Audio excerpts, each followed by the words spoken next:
ছাত্রদের নতুন দলে কে হচ্ছেন দলীয় প্রধান, কবে হচ্ছে দল ঘোষণা, জানা গেল সবশেষ তথ্য। নির্বাচনের পূর্ব মুহূর্ত পর্যন্ত অনেক চমক থাকবে এই নতুন দলে।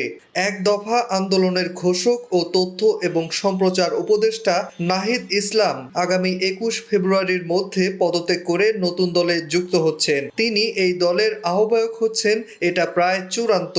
সদস্য সচিব হচ্ছেন ডাকসুর নির্যাতিত নেতা আখতার হোসেন।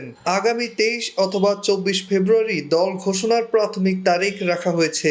প্রাথমিকভাবে নাগরিক কমিটির ৭০ জন এবং বৈষম্য বিরোধী ছাত্র আন্দোলনের ৩০ জন থেকে ৫১ অথবা ১০০ সদস্যের নাম প্রকাশের প্রস্তুতি নেওয়া হচ্ছে। পর্যায়ক্রমে সেটি আরও বাড়বে। কেন্দ্রীয় শহীদ মিনারে এই দলের ঘোষণা আসবে। জুলাইয়ের ২,০০০ শহীদ পরিবার এবং ৩১,০০০ আহত ব্যক্তিদের সামনে রেখেই এই দল ঘোষণা করা হবে। আগামী ২-১ দিনের মধ্যে নামও ঘোষণা করা হবে।